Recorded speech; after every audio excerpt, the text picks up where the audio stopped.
Hello everyone, welcome to yet another episode of Polity Quick Revision Series. In this video, we'll talk about a very important topic again, DPSPs or Directive Principles of State Policy. So here we'll take a look at the features of DPSPs, their classification into socialistic, Gandhian, liberal intellectual principles, some interesting questions from this particular topic, and many more such things. So without any further delay, let's get started. Okay, now let's talk about DPSP. Where have we borrowed the DPSPs from? Because this is something that we saw yesterday. Irish Constitution. So this has been borrowed from Irish Constitution. Great.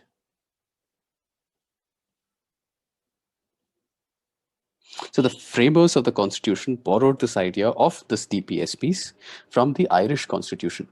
Okay, Irish Constitution of 1937. Now, Irish Constitution had actually taken this idea from Spanish Constitution. So Spanish Constitution say they had taken, Ireland had taken it from Ireland. We have taken it as our DPSPs, right? In fact, you know, there's a scholar named Granville Austin, and he is an American scholar. And in fact, he had written many books. In fact, like one called Our Constitution.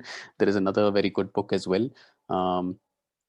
Generally, you can even read that to understand India after independence period, but little more about the political science angle of it, right? Granville Austin. So he calls it the conscience keeper, so the conscience of the Constitution. Again, this is not for your prelims. And we'll try to keep it as much as possible, okay, to your prelims. Conscience of the Constitution. So that is your DPSPs and your fundamental rights. And your fundamental rights.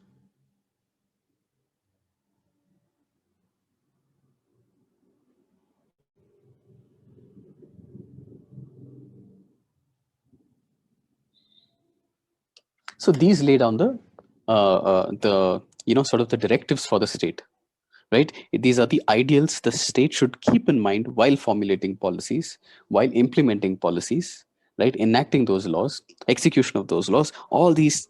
Whenever you're doing all of these things, keep the directive principles in mind. So meaning these are instructions. These are instructions.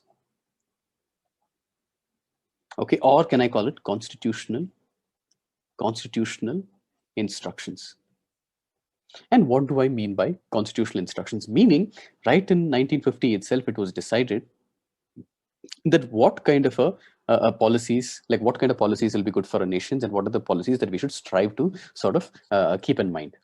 Okay, we should sort of keep in mind. So let us say 1950 and 2021 are like, you know, quite far apart. Maybe the time periods are very, very, very, very, you know, what is that, 70 something years, right? But despite that, many of these policies are still the goals that we want to keep. And look how well, well written these are, or well thought out these are, right? The right of all men and women, in fact, women, right? All women to adequate means of livelihood. Okay, now if you see, many of these things are still an important concern in today's time period.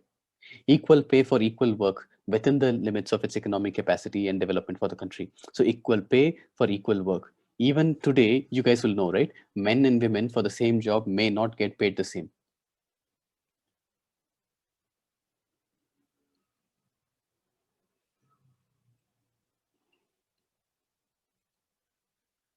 Right? Men and women do not get paid the same. Right? Even today, you will see this in many, many different areas. Okay, to make effective provision for right to work.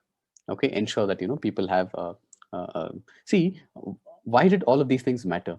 Previously, what used to happen is that this is how the old structure used to be. This is a piece of land, and yahan pe you have the landlord.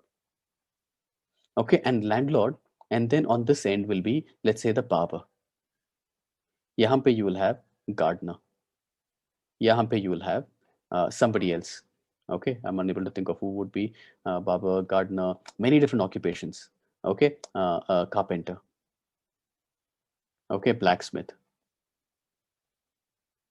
Right, now what happens is this landlord is going to provide them with grains, whereas the barber has to provide them with services. So the barber keeps sort of providing services of cutting of hair, you know, shaving, and whatever other things that the barber is going to do. Okay, in expectation that someday, you know, the landlord, after harvesting, he will be providing with food. Okay, so the barber cannot say no also. Same thing goes with the gardener. The gardener has to keep providing whatever labor services that he's providing, eventually, thinking that one day I'm going to get, the harvest, I'm going to get food grains, maybe like a sack or something, so my existence depends on the person who owns the land. And who owned land back in the day? Not everybody. Okay, not everybody, right? There are certain people who did not have access to land at all, right? So, for all of that time they decided that, see, we have to ensure that these guys, it's not just a barter system, that, these guys have sort of mobility. They can go to urban areas, they can work, they can get paid in cash. There are so many of these things. So that is why it is important then. And in fact, many of these things are important today as well. Education assistance, public assistance, unemployment time, old age, sickness, right? And you will still see that we have old age and sickness ke liye we have pension, right? If you're disabled. So many of these things. Why do we have all of these things? Because these are constitutional instructions. This is what the country is supposed to strive for. When I say the country is supposed to strive for, it is the government that is supposed to strive for. Okay, the state policy, okay, has certain directive principles, okay, given by the constitutional makers in order to sort of create the country, the kind of country that we want. Okay, and one more, let me see if I've written that word here. See, one of the things that we are striving to get through is a welfare state. Okay, we want to, or sort of, be part of a welfare state. Okay, so a comprehensive social, economic, political program for a modern democratic state. Okay, in order to have, sort of realize the ideals of justice and liberty and equality and fraternity and all of this. Okay, so all of these things embody the concept of a welfare state and not a police state. Okay, and not a police state. So just remember these aspects. With this, even if if you apply some logic, you'll be able to get the answer. We do not want to have concentration of wealth. Do we have concentration of wealth in the country? Would you agree? Would you not agree? Is India's growth inclusive growth? Or is there too much of concentration of wealth? There is actually a concentration of wealth. Okay, and why would you say that? Or how would you sort of agree or, argue that point? Basically, the rich are becoming rich and the poor are becoming poor. Mm-hmm. The rich, in the sense, the industrialists and the government, the politicians. The government and the politicians are becoming richer or poorer? I mean, there's a link between the politicians and the industrialists. Okay. Right. So that's what. So we want redistribution of wealth. Redistribution of wealth, at least this is the ideal. Okay, and this comes from your preamble. If you guys remember the preamble, what did we talk about? What is the point that really talks about redistribution of wealth and not concentration of wealth? Justice, social, economic, political, if you remember that, right? So these are aspects that tell us that concentration of wealth is not it's not supposed to be concentration of wealth, but it should be sort of redistribution of wealth, right? Each and every generation. And there is a concept called social mobility.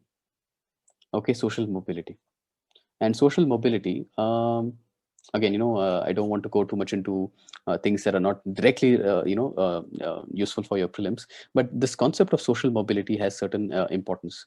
See, for instance, are you guys aware of what is an ascribed status and an achieved status?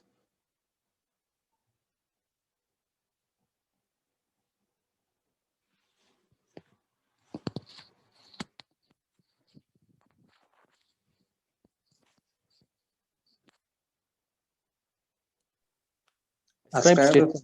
Go ahead, please go ahead. Yeah, ascribed is the one that's supposed to be done. Supposed to be done. Okay. And achieved is? Achieved is the one that's fulfilling its functionality. Okay. I mean, okay, I'll explain it. Okay. So ascribed status is the status that you're born with.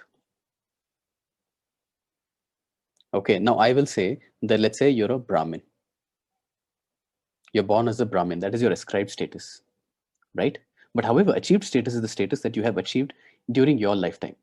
So let us say you became an IAS officer, IAS officer, IPS officer, you've become IFS officer, whatever it is that you want. Okay, you want to, and noble professions. Okay, teacher, okay, nurses, doctors, engineers, okay, self-made person, okay, all of these things are your achieved status. So social mobility is a concept, especially in politics. You will see this a lot. For instance, in England, you have the Conservatives or the Tories, and then you have the Labour Party, right, or the Social Democratic Party. So social mobility is a concept that says it should not matter what is your status at birth, right? What we are trying is that you can be successful according, if you have the right policies, okay, regardless of who your father was or your mother was. Now, let us say that your parents are extremely poor. They are possibly not even poor. Okay, they are like, they have not done well in life. Okay, they may be a drunkard. They may be, for any number of reasons, they've just not done well.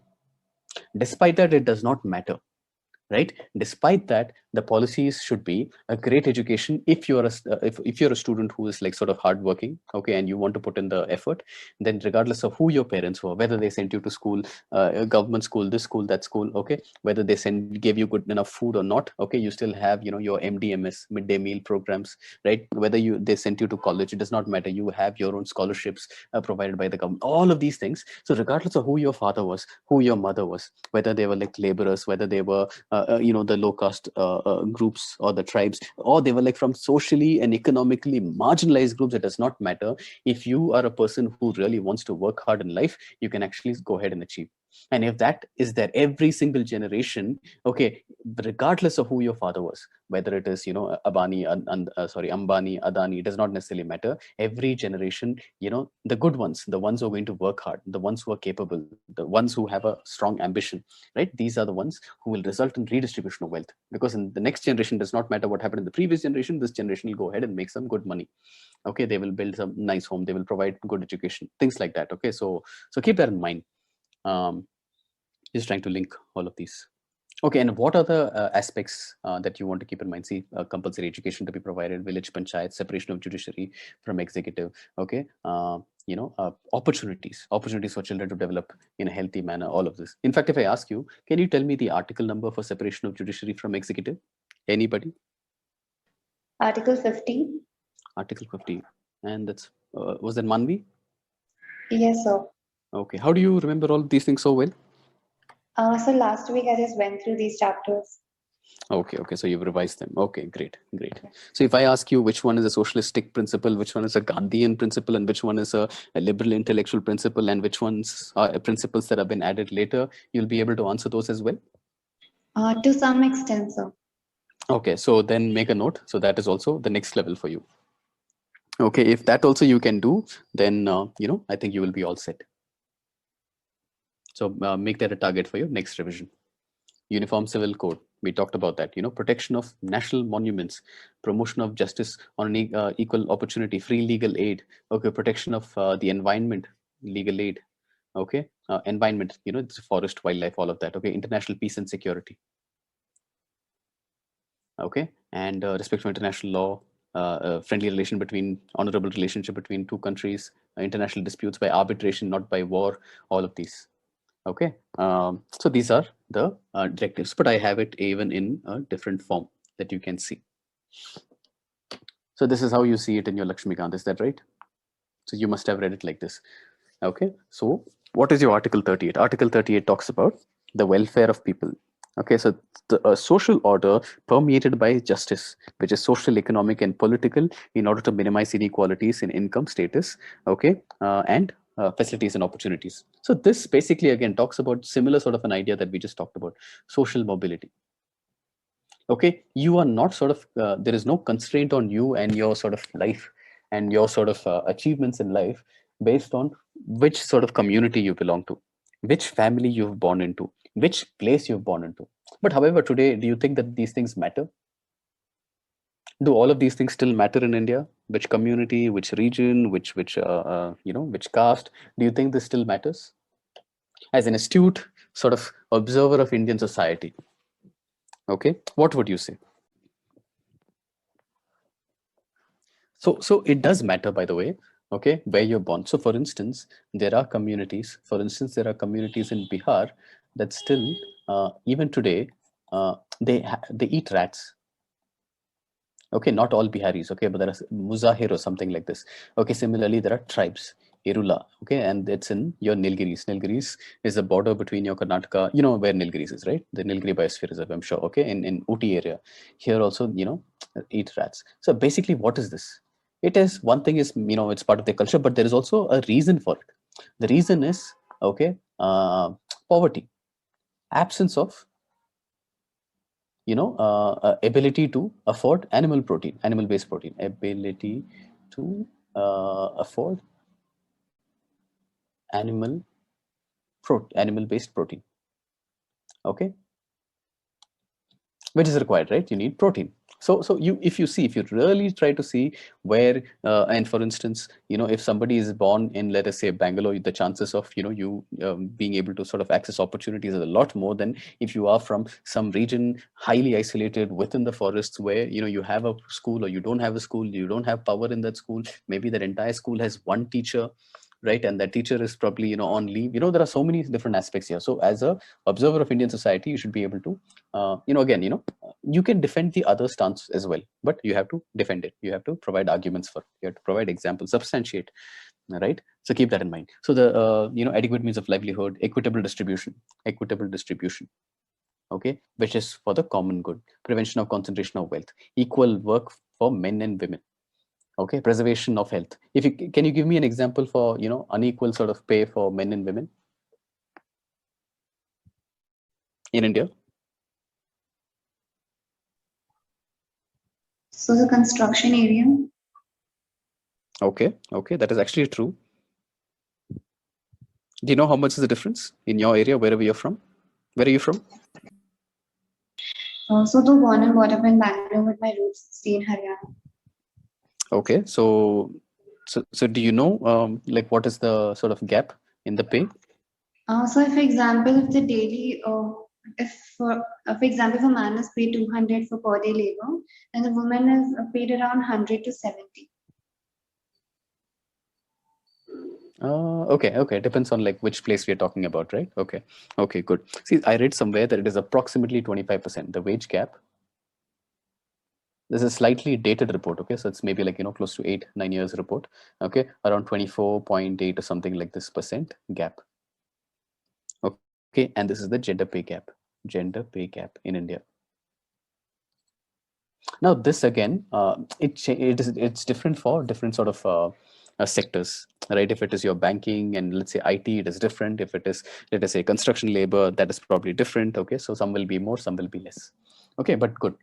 Okay, so equal justice and provide free legal aid. Okay, free legal aid, right to work, unemployment, old age, sickness, right? To secure a living wage, just and humane conditions and maternity relief, to provide a secure a living wage, a decent standard of life, and social and cultural opportunities for all workers, right? So even the labor class should have a good amount of, like a healthy life, a decent standard of life, okay? And to take steps to secure the participation of workers in the management of industries. So in fact, like there are many countries in which they have in the board of directors one representative from their labor union.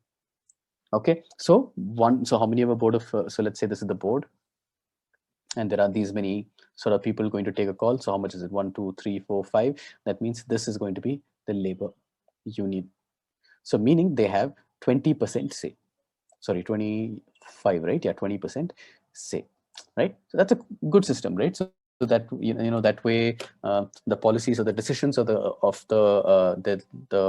management are also going to keep in mind the labor welfare. Now again, some will argue for it, some will argue against it. You should also be able to argue the pros and the cons of it, right? Because India is trying to become a manufacturing sort of a hub. Will this be good for it? Will it be a sort of a bottleneck that we don't want to get into? Like, how exactly do you see it? Okay, just be prepared for that. Next thing is about nutrition. So all of these things are in the socialistic principles. Okay, these are your socialistic principles. Okay, so what do I mean by this? So it means that it's like a democratic socialist state. Okay, social and economic justice, welfare state. Okay, welfare state. But apart from this, you have certain other principles. These are your Gandhian principles. What Gandhiji had, sort of, he had dreamt of, the things that he had sort of fought for, right? He had inspired us to sort of fight for it. So one thing is, self-government, local self-government, Article 40. Now we have this, okay, and to promote cottage industries. Gandhiji was never a big fan of, heavy industrialization, okay, but he believed that, every village can become self-sufficient and have industries. So for instance, like if it's, use of charkha and all of that, right? Charkha and all. So again, so this is your cottage industries. Voluntary formation, autonomous functioning, democratic control, and professional management of cooperative societies. And even this thing, to a large extent, India has utilized this, right? And Article 46, very, very, very important article. Okay, very, very important article to promote the educational and economic interests of the SCs, the STs, and other weaker sections of society, and to protect them from social injustice and exploitation. So a lot of the reservation and a lot of the sort of affirmative action. Do you guys know what is affirmative action?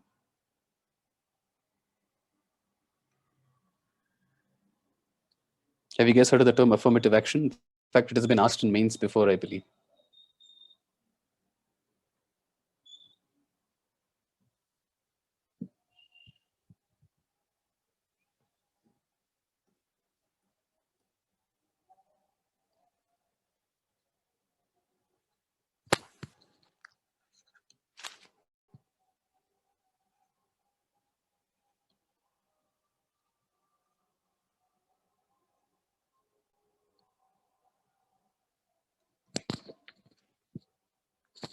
Right? So this is about, so reservation that India follows is one method within this affirmative action to ensure that there is participation of underrepresented groups in society. In case you cannot understand my handwriting, please do let me know. I know that my handwriting sucks, so I'll try to make it a little better, but I don't think it'll get, if you have any questions, please do ask me.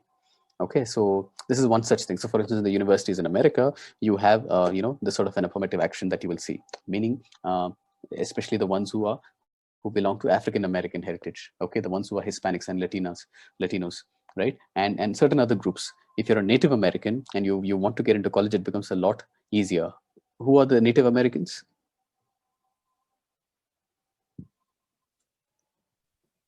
The people who lived in North America before the Europeans.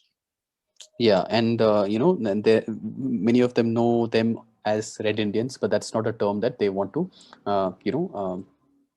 they don't go with those terms anymore, right? So Native Americans is the right politically correct term. If you remember some examples, you will see Iroquois, Apache, Cherokee, Navajo, many of those groups. In case you watched that movie, The Revenant, have you guys seen those?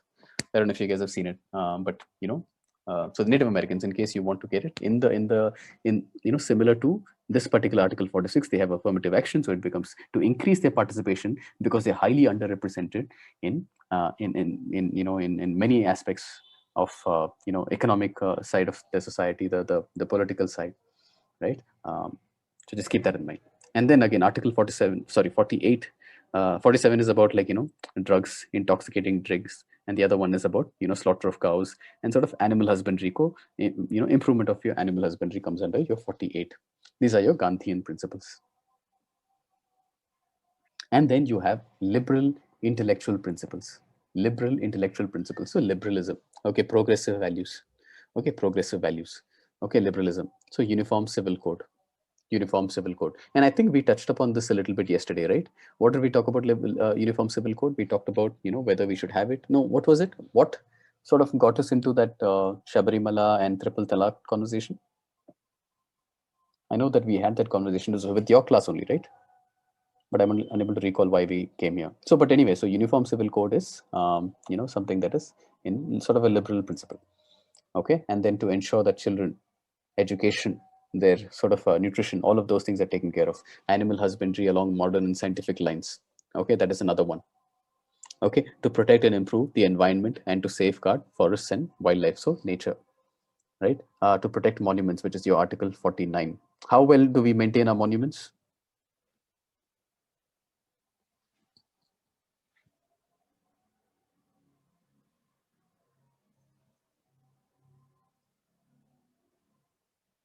I hope you guys do, take an interest in our monuments and our historical areas. Anyway, I generally travel quite a bit.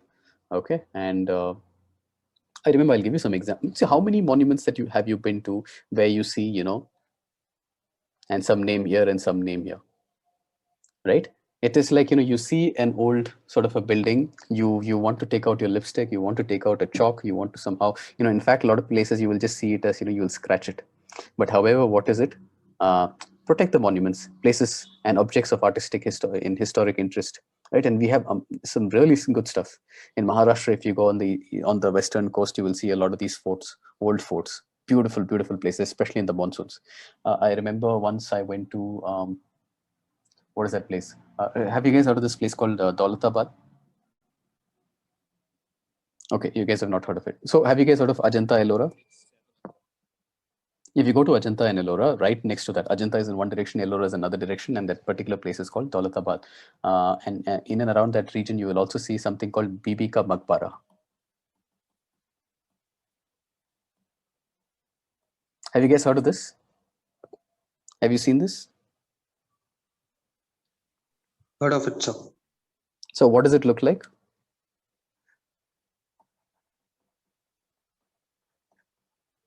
Just if possible, just Google it.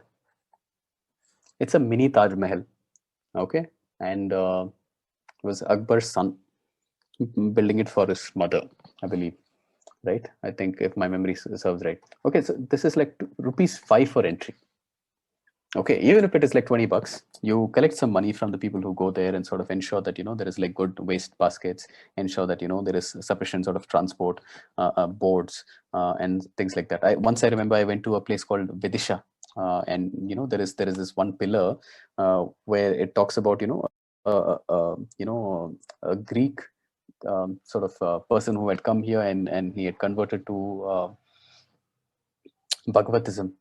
Okay, it's there in your NCRTs. I had gone there trying to find that particular place, and nobody even in that entire in that place itself, people did not know. In that street itself, people did not know, right? And it was not even so there. I think the government, because it's a directive principle, we can do this particular part a little better than what it is. Okay, so just a food for thought.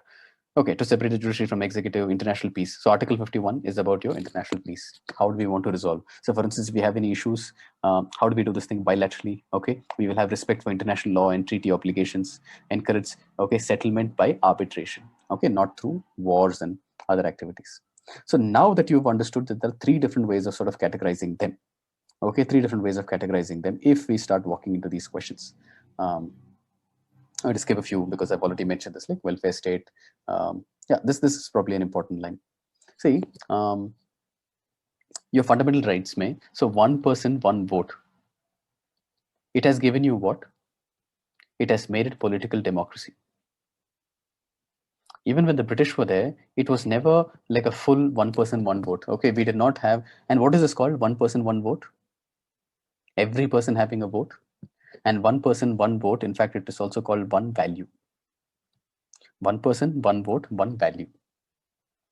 For instance, if you go to places, there are some countries where you go, like for instance, in Fiji, 1 vote of an Indian Fijian, okay, and 1 vote of a indigenous Fiji, they're not equal. So the immigrants who have come in later have less of a voice, right? But India is not like that. Starting from 1952 elections, we've always had 1 person, 1 vote, 1 value. Isko bolte hain universal adult franchise. Okay, universal adult franchise. Okay, and we have this. So through all of these things, we had political democracy. But political democracy is meaningless until we have, or unless we have, social democracy and economic democracy in the country. And that can be achieved through your DPSP. And see, in fact, this is one of the most used articles by me, at least personally, in mains. Okay, the Constitution Article 37 itself says that these principles are fundamental in the governance of the country, and it shall be the duty of the state to apply these principles in making laws, even though it is non-justiciable in nature. Even if it is non-justiciable, it does not sort of reduce its sort of, power, right? Article 37 specifically says that while it may be non-justiciable, okay, it will be the duty of the state to apply these principles in making laws, okay, because these are the principles that have been set by us. These are the sort of ideals that we want to sort of follow, right? And again, this is more so from your mains perspective, and you can read this whole sequence of how it came about. There was an issue that brought about, Indira Gandhi and the Supreme Court, head to head. Okay, and there's a good history to it. You will see this in your NCRT also. Okay, and finally, which one is more important? What if I have DPSP goals which are sort of not in sync with your fundamental rights? If I go with DPSP, it sort of violates some fundamental rights, or if I go with fundamental rights, it sort of violates my DPSP. If that is the case, which one is going to trump which one? The Supreme Court has ruled, okay, that in determining the constitutionality of any law, if a court finds that a law in question seeks to give effect to a DPSP, it may consider such law to be reasonable in relation to your Article 14 and Article 19. So there are sometimes your DPSP, okay, is like, Article 14 and Article 19. Okay, you cannot argue that these are absolute. In the interest of your DPSPs, you can sort of let this sort of, have a compromise or something like this. Okay, it can be reasonable if you actually go for a law that supports this. Now here, it is not one trumping another. It is more about harmony between your fundamental rights and your DPSPs. This is in fact, this is the quote and quote. Okay, quote and quote. Okay. All right, guys. So that brings us to the close of our video. Thank you for watching, and I hope that you found the video to be useful. If you did, please like, share, and subscribe if you haven't already, and I'll see you in the very next video.